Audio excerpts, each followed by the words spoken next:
नमस्कार, स्वागत है आप सबका आपके चैनल एडवेंचर एकेडमी पर। आज बात होगी अभी हाल ही में सऊदी अरेबिया ने पाकिस्तान को कच्चे तेल देने जैसी जो व्यवस्था से बिल्कुल मना कर दिया है। मना क्यों कर दिया है तो उसके बिंदुओं को समझते हैं।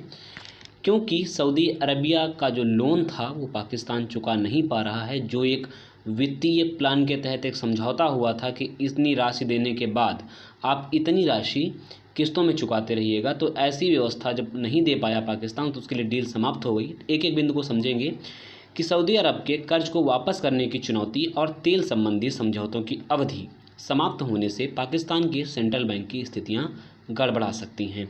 कैसे गड़बड़ा सकती हैं कि पाकिस्तान को मई से सऊदी अरब से तेल नहीं मिल रहा है, यानी कि किसी भी प्रकार का, चाहे वो क्रूड ऑयल हो या फिर शुद्ध तेल हो, वो सऊदी अरब को नहीं मिल रहा है मई से, क्योंकि वह 3.2 अरब डॉलर बकाया राशि चुका नहीं पा रहा है। अगर मैं थोड़ा बैक की बात करूं, प्रीवियस की बात करूं, तो अक्टूबर 2018 में सऊदी अरब ने पाकिस्तान को 3 साल के लिए, पूरे 3 साल के लिए 6.2 बिलियन डॉलर का वित्तीय पैकेज देने का ऐलान किया था, जिसमें उसने कहा था कि 3 बिलियन डॉलर की आपको नकद देना पड़ेगा, बाकी के जो पैसे रहेंगे वो आपको समय समय पर आप देते रहिएगा किस्तों में। और इस रकम के लिए ऐसा नहीं है, इस रकम के लिए ऑलरेडी 3.3% का ब्याज पाकिस्तान चुका रहा था, यानी कि लगभग 3 बिलियन डॉलर जो पैसा बचा हुआ था, लगभग 3.2 बिलियन डॉलर, उसके लिए ऑलरेडी पाकिस्तान 3.3% का दर भी भुगतान कर रहा था। लेकिन एक जो तय समय था, जो करार था, मई का करार था, इसी साल मई 2020 का करार पूरा होना था कि आपको इसी के मई तक की आपको पूरा पैसा देना है,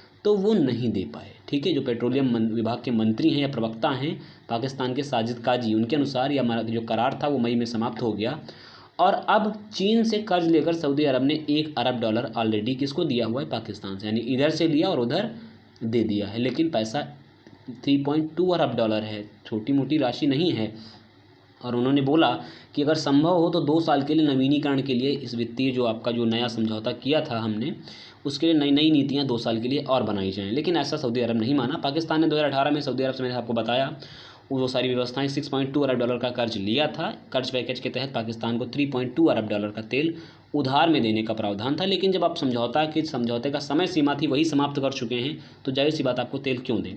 विश्व मुद्रा कोष ऑलरेडी, यानी कि IMF ऑलरेडी 5 महीने से तकनीकी रूप से उसकी मदद रोक दी है पाकिस्तान की, क्योंकि उनके ऐसे कुछ काम ही हैं जो रोक दी है। अब ये मदद लेंगे उससे, चाइना से, लेकिन चाइना भी 1 अरब डॉलर की मदद कर चुका है। अब देखते हैं चाइना कितनी मदद करता है या नहीं करता है।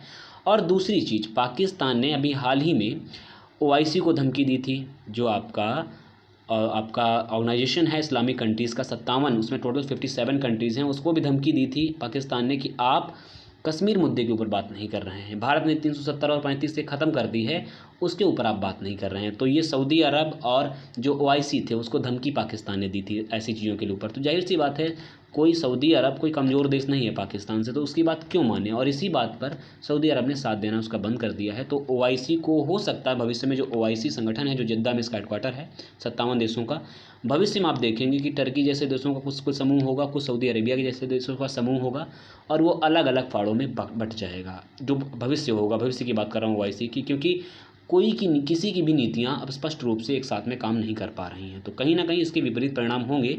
देखते हैं भविष्य के साथ क्या होगा। और चाइना कब तक पाकिस्तान की मदद करता है, क्योंकि अभी हाल ही में 1 अरब डॉलर इधर से ले करके सऊदी अरेबिया को दे दिए हैं। तो देखते हैं इसका कितना प्रभाव पड़ता है विश्व जगत के ऊपर, और कितना OIC या अन्य संगठन किस तरीके से पृथकता पाते हैं, तो ये देखना होगा। बने रहें हमारे साथ। नमस्कार।